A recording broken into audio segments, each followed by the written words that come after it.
അച്ഛൻ മക്കൾക്ക് fixed deposit ഇടാന്ന് പറഞ്ഞതാ. പക്ഷേ രാജേട്ടൻ സമ്മതിച്ചില്ല. എന്നെ മക്കളെയും കൊല്ലുമെന്ന് ഭീഷണിപ്പെടുത്തിയപ്പോൾ പണം രാജേട്ടൻ്റെ കയ്യിൽ കൊടുക്കാൻ അച്ഛൻ സമ്മതിച്ചു. അച്ഛൻ്റെ കയ്യിൽ ബാക്കിയുണ്ടായിരുന്ന പണം കൂടി രാജേട്ടൻ കടമായി കുറേ ചോദിച്ചെങ്കിലും അച്ഛൻ കൊടുത്തില്ല. സ്ഥലവും വീടും ആരുടെ പേരിലാണ് വാങ്ങിയിരിക്കുന്നത്? അച്ഛൻ്റെ പേരിൽ, കാലശേഷം എൻ്റെ പേരിലും.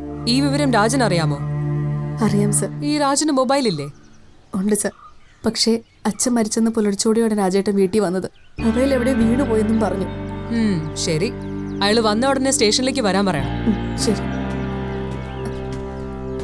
സർ. എന്തെങ്കിലും കുഴപ്പമുണ്ടോ? കുഴപ്പമുണ്ടാവാതിരിക്കട്ടെ.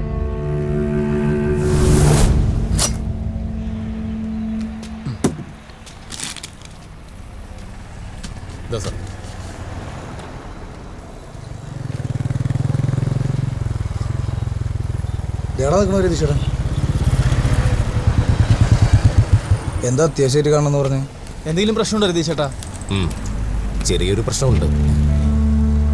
മർഡർ നടന്ന വീട്ടിൽ നിന്ന് 3 ആളുടെ ഫിംഗർ പ്രിന്റ്സ് ആണ് കിട്ടിയിട്ടുള്ളത്. വളരെ രഹസ്യമായി കിട്ടിയ വിവരമാണ്. അതിലൊന്ന് പരപ്പാറ ജെയിംസിൻ്റെതാണ്. ജെയിംസ് പ്രതിയായ സ്ഥിതിക്ക് അറിയാലോ, നിങ്ങൾക്കിത് വലിയ പ്രശ്നമാവും. ഒരുമിച്ച് പെണ്ണ് കാണാൻ പോകാന്ന് ഓർത്ത് ഞാൻ ഈ വയ്യോലിക്കുന്നു. ഇതിപ്പോ ഒരുമാതിരി. അതൊന്നും ഇനിയിപ്പോ പറഞ്ഞിട്ട് കാര്യമില്ല. പിന്നെ ഞാനിവിടെ വന്നിട്ടുമില്ല, നിങ്ങൾ ഈ വിവരം അറിഞ്ഞിട്ടുമില്ല. മനസ്സിലായല്ലോ? ഷാഡോസിൽ നമ്മുടെ ഒരാളുണ്ടായത് എന്തായാലും നന്നായി. 3 പേരുടെ ഫിംഗർ പ്രിന്റ്സ് കിട്ടിയ സ്ഥിതിക്ക് കുറഞ്ഞത് 3 പേര് സംഘത്തിലുണ്ടായിരുന്നിരിക്കണം. മാഡം, ഡോറുകൾക്കും ലോക്കിനും ഡാമേജ് ഇല്ലാതെ കൊലപാതകികൾ എങ്ങനെ അകത്ത് കടന്നു എന്നുള്ളതാണ്. കൊല്ലപ്പെട്ടവർക്ക് പ്രതികളെയോ പ്രതികളിൽ ആരെയെങ്കിലുമോ മുൻപരിചയം ഉണ്ടായിരുന്നിരിക്കണം. അവര് വന്ന് വിളിച്ചപ്പോ വാതിൽ തുറന്നു കൊടുത്തതായിരിക്കണം. മാഡം, പക്ഷേ വിഷം കൊടുത്ത് കൊല്ലുന്നത്? ആ കാര്യം കുറച്ച് കൺഫ്യൂഷൻ ഉണ്ടാക്കുന്നുണ്ട്. അല്ല മേഡം, ഈ പിടിവലിക്കിടയിൽ മരണവെപ്രാളത്തിൽ രണ്ടുപേരും വെള്ളം മറ്റോ ചോദിച്ചപ്പോ വെള്ളത്തിന് പകരം വിഷം വായിലേക്ക് ഒഴിച്ചു കൊടുത്താണെങ്കിലും? രണ്ടുപേരും ഒരേ സമയത്ത് വെള്ളം ചോദിക്കോ? ഇല്ല, വഴിയില്ല. ബലം പ്രയോഗിച്ച് കുടിപ്പിച്ചതാവാനാണ് സാധ്യത. ഈ 2.5 പവന് വേണ്ടി 2 പേരെ കൊല്ലുമോ മാഡം? മകൾക്ക് കൊടുത്ത 3 ലക്ഷം രൂപ കൂടി അവിടെ ഉണ്ടാകാമെന്ന നിഗമനത്തിലാണ് പ്രതികൾ വന്നതെങ്കിലും പരിചയമുള്ള പ്രതികളാണെങ്കിൽ ഇരകളെ കൊല്ലുകയല്ലേ മാർഗമുള്ളൂ. അതും ശരിയാണ്. പിന്നെ ഈ കേസ് CI ആയിരിക്കും അന്വേഷിക്കുന്നത്. DYSP സൂപ്പർവിഷൻ ഉണ്ടാവും. പിന്നെ ഒരു കാര്യം, പരപ്പാറ ജെയിംസ് ഈ കേസിൽ ഉൾപ്പെട്ടിട്ടുണ്ടെന്നുള്ള കാര്യം ഒരു കാരണവശാലും മീഡിയ അറിയരുത്. കസ്റ്റഡിയിൽ നിന്ന് ചാടിപ്പോയ ഒരാൾ സംഘം ചേർന്ന് കൊലപാതകം കൂടി നടത്തിയെന്നറിഞ്ഞാൽ ഉണ്ടാകാൻ പോകുന്ന പുകലുകൾ ഞാൻ പറയാതെ തന്നെ അറിയാലോ. അറിയാം. That's all now. You may go. Okay.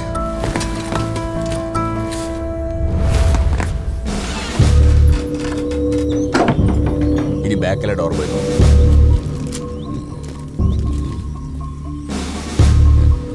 ടെറസിലൊന്ന് കയറും. ശരി സർ. ഈ ജെയിംസിന്റെ കൂട്ടുപ്രതികൾ ആരൊക്കെയാണെന്ന് അറിയേണ്ടത്. ജയിലിൽ അവൻ ആരൊക്കെയായിട്ട് കൂടുതൽ അടുപ്പമുണ്ടായിരുന്നു അന്വേഷിക്കുന്നത് നല്ലതാ. ശരി സർ. അവരിൽ ആരെങ്കിലും ഈ അടുത്ത കാലത്ത് പുറത്തിറങ്ങിയിട്ടുണ്ടോ എന്ന് അറിയണം. പ്രത്യേകിച്ചും മുളക് പൊടി വിതറുന്ന മോഡസുള്ളോ. ഈ വിരലടയാളം വെച്ചിട്ട് നമുക്ക് 2 പേരെ കൂടി തിരിച്ചറിയാനുണ്ട് സർ. കൂട്ടുപ്രതികൾ പുറമേ നിന്നുള്ളവരാണെങ്കിൽ ഈ ഒരു ഓപ്പറേഷന് വേണ്ടി മാത്രം ജെയിംസിന്റെ സഹായം തേടിയതായിരിക്കണം. അങ്ങനെയാണെങ്കിൽ ഇത് മുൻകൂട്ടി തയ്യാറാക്കിയ ഒരു ഓപ്പറേഷൻ ആയിരിക്കുമെന്നാണ് എൻ്റെ ഒരു തോന്നൽ. എന്റെ സംശയം അത് തന്നെയാണ്. ഈ കൊല്ലപ്പെട്ട സുധാകരന്റെ സുഹൃത്തുക്കൾ ആരൊക്കെയായിരുന്നു എന്ന് അറിയണം. ശരി സർ. ഈ സുഹൃത്തുക്കൾ എന്നൊക്കെ പറയുമ്പോൾ ഇന്ന് തന്നെ അന്വേഷിക്കാം സർ. അവരിൽ ആരെങ്കിലുമായി സുധാകരന് സാമ്പത്തിക ഇടപാടുകൾ ഉണ്ടായിരുന്നോ എന്ന് അന്വേഷിക്കണം സർ.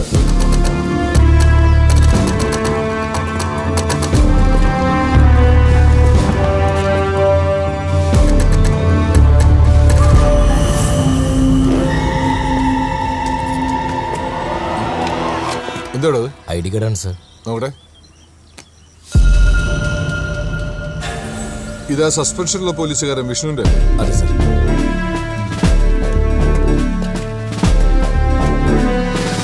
തൽക്കാലം താനത് ആരോടും പറയണ്ട. ശരി സർ.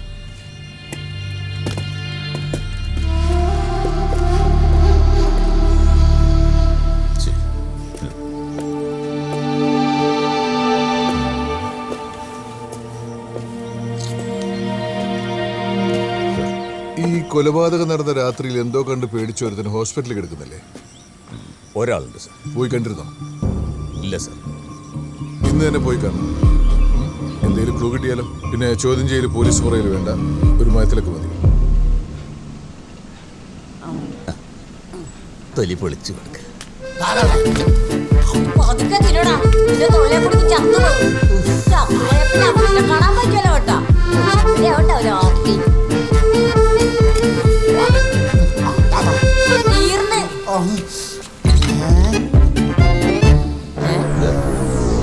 ഇവനും ഞാനോട് തിന്നാൻ പോണം.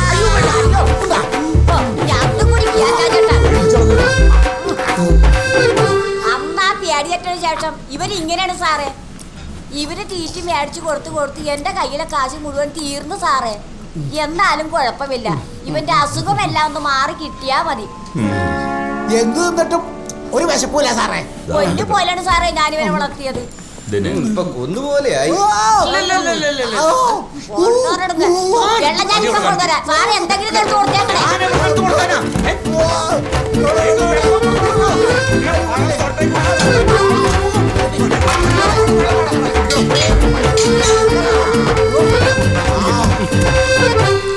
ഇവൻ ഭീകരജീവനെ കണ്ട് പഠിച്ചൊന്നല്ല, ആർത്തി മൂത്ത് ചത്ത ആരുടെ പ്രേതം കണ്ട് പഠിച്ചത്. പോയാ അനിയ? അതെ അനിയ. അനിയൻ അന്ന് കണ്ടു എന്ന് പറഞ്ഞില്ലേ, ഒരാളെ കണ്ടു എന്ന് പറഞ്ഞില്ലേ? ആ കണ്ട ആള് ഇദ്ദേഹമാണോ? ആണോ?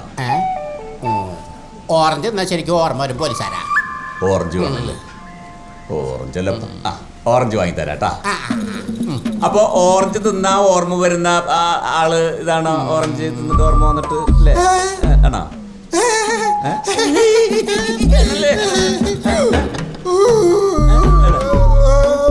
അല്ലേ? പിന്നെ ഒന്നും കൂടി ഒന്ന് ഓർമ്മ നോക്ക് അല്ലേ? ഓർമ്മ വരില്ല.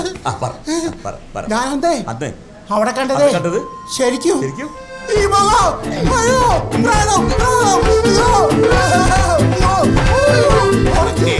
ഓറഞ്ചല്ല. ഓറഞ്ച് ഓറഞ്ചേ.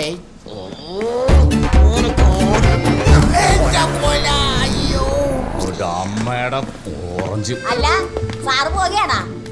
ഡോക്ടർ പറഞ്ഞതേ എന്റെ മകന്റെ അസുഖം പെട്ടെന്ന് മാറുമെന്നാണ്. പതുക്കെ മാറിയാ മതി. അവന്റെ ഒന്നും അസുഖം മാറിയിട്ട് യാതൊരു കാര്യമല്ല. പിന്നെ എന്റെ മകനെ പറ്റി പറഞ്ഞാലേ പോലീസാണെന്ന് ഞാൻ നോക്കിയാല ഞാൻ. ആ പോലീസുകാരൻ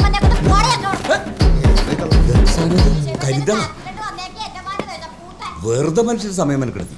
ആ കൊല വാങ്ങിയ കാശ് പോയി. അവന്റെ ഒടുക്കത്തെ വിശപ്പും ഒരു അലവലാതി തള്ളയും. അവൻ രാത്രിയിലെ ആ തള്ളയുടെ കരിഞ്ഞ മോന്ത കണ്ട് പേടിച്ചായിരുന്നു. എന്താ രതീഷേട്ടാ പ്രശ്നം? എന്താന്ന് വെച്ചാൽ തുറന്നു പറ. മർഡർ നടന്ന വീട്ടിൽ നിന്ന് നിന്റെ ID കാർഡ് CSRന് കിട്ടി. ID card? അതെങ്ങനെയാ അവിടെ വന്നത്? അത് മാത്രമല്ല പ്രശ്നം, ആ വീടിനകത്ത് നിന്ന് നിന്റെ ഫിംഗർ പ്രിന്റും കിട്ടിയിട്ടുണ്ട്. എന്റെ? അതെടാ, മാച്ചിങ് റിപ്പോർട്ട് SP ഓഫീസിലേക്ക് പോയിട്ടുണ്ട്. രതീഷേട്ടാ ഞങ്ങൾ വിശ്വസിക്കണം, ഞങ്ങൾക്കിതിൽ യാതൊരു മനസ്സറിവില്ല. ഞാൻ വിശ്വസിച്ചിട്ട് എന്താടാ കാര്യം? ജെയിംസിനോടൊപ്പം ഇപ്പൊ നിങ്ങളും കൊലപാതകത്തിൽ പ്രതികളാണ്. ഞങ്ങൾക്ക് എന്തോ ചതി പറ്റിയിട്ടുണ്ട് രതീഷേട്ടാ. തൽക്കാലം നിങ്ങൾ മാറി നിൽക്കുന്ന ബുദ്ധി, ബാക്കി നമുക്ക് വഴിയെ നോക്കാം.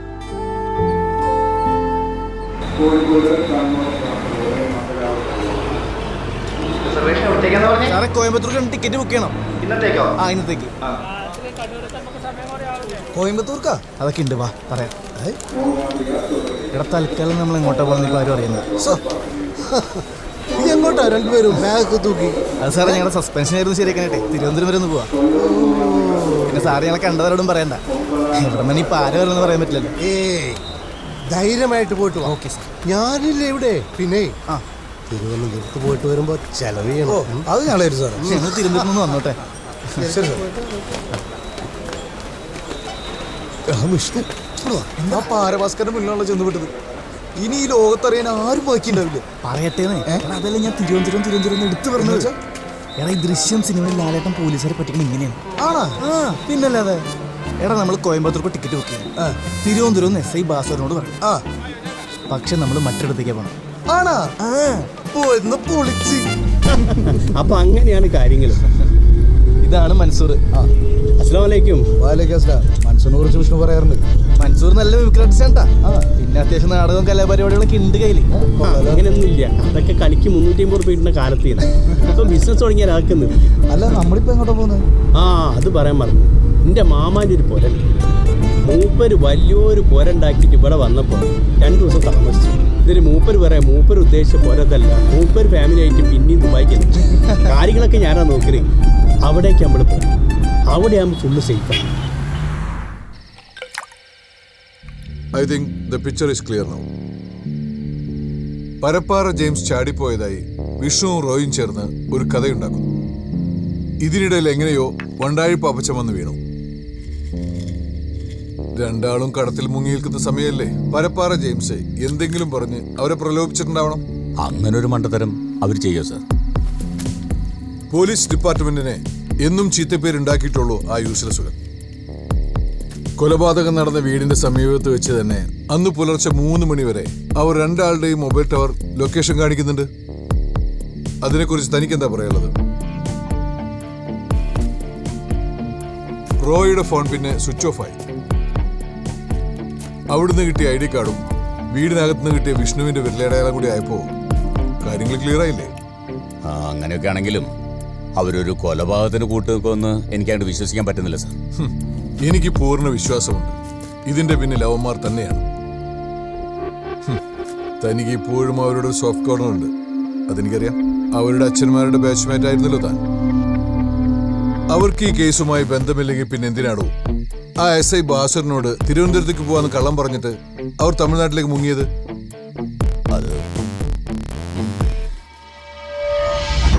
നിങ്ങളുടെ സൽക്കാരം സ്വീകരിക്കാൻ വേണ്ടി വന്നതല്ല ഞങ്ങള്. മോന്റെ വേഷം പോലീസിന്റേതാണെങ്കിലും പണി കള്ളന്റേതാണെന്ന് ഇപ്പോഴാണ് മനസ്സിലായത്. ഒരു കൊലയാളിയെ കൊണ്ട് എന്റെ മോളെ വിവാഹം കഴിപ്പിക്കേണ്ട ഗതികേടൊന്നും ഇപ്പൊ എനിക്കില്ല. നിങ്ങളുടെ മോനണീച്ച മോതിരം വാടോ. ഞാൻ അപ്പോഴേ പറഞ്ഞല്ലേ ഈ ബന്ധം നമുക്ക് ചേരില്ലാന്ന്.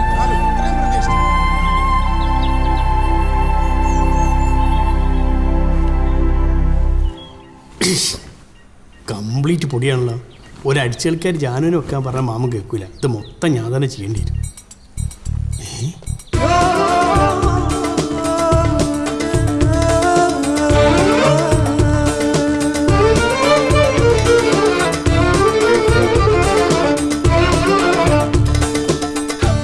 അല്ല, 2 ഷെയ്ക്കുമാർ ഫ്ലൈറ്റ് ഇറങ്ങി വരുന്ന മാതിരി ഈ വേഷത്തിൽ നിങ്ങളെ കണ്ടു കഴിഞ്ഞാൽ പെറ്റുമ്മാർ തിരിച്ചറിയിക്കും. ഇനി ധൈര്യമായിട്ട് പുറത്തു വയ്ക്കോളി.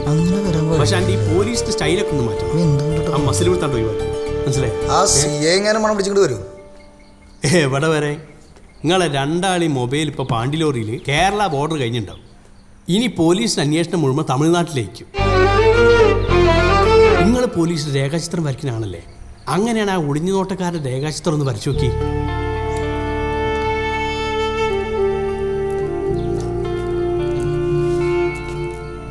എന്നിട്ട് നമുക്കത് രതീഷേട്ടന് വാട്സാപ്പിൽ അയച്ചു കൊടുക്കാം. മൂപ്പര് തപ്പിയെടുത്തോളൂ. നിങ്ങളെ വയ്ക്കും നമുക്ക് അന്വേഷിക്കാം. ഈ വേഷത്തിൽ നമ്മൾ പേടിക്കണ്ടല്ലോ. പിന്നെന്താ, നമുക്കിറങ്ങാം. അങ്ങനെ അന്വേഷണം ഒന്നിച്ച് വേണ്ട.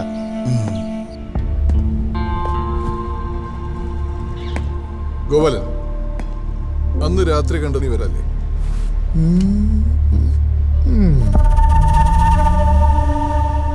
ഇവന്മാരാണോന്നൊരു സംശയമുണ്ട് സാറേ. രാത്രി ആയതുകൊണ്ട് ശരിക്കും കാണാൻ പറ്റിയില്ല. രാത്രി ഒളിഞ്ഞു നോട്ടത്തിന് പോകുമ്പോ നീ ശരിക്കും കാണാറുണ്ടല്ലോ. ഇവന്റെ ഫിംഗർ പ്രിന്റ് നോക്കിയിരുന്നു മാഡം, മാച്ച് ആവുന്നില്ല. അല്ല സാറേ, ഈ കേസ് തെളിയിക്കാൻ സഹായിച്ചതിന് എന്റെ പടം പത്രത്തിൽ വരും, മിക്കവാറും വരും. അത് മതി. മൊത്തം നക്ഷത്രമാണല്ലേ ഇന്നത്തെ ക്രിസ്മസാ. ഇതാണ് നിന്റെ കയ്യിലിരിപ്പെങ്കിൽ അധികം താമസിയാതെ എന്റെ പടം പത്രത്തിൽ വരും. ചരമകോളത്തിലാണെന്ന് മാത്രം. ഒളിഞ്ഞൊക്കെ നടക്കുന്നു. ഇനി രാത്രി എങ്ങനെ നിന്നെ പുറത്ത് കണ്ട നിന്റെ കണ്ണിയെ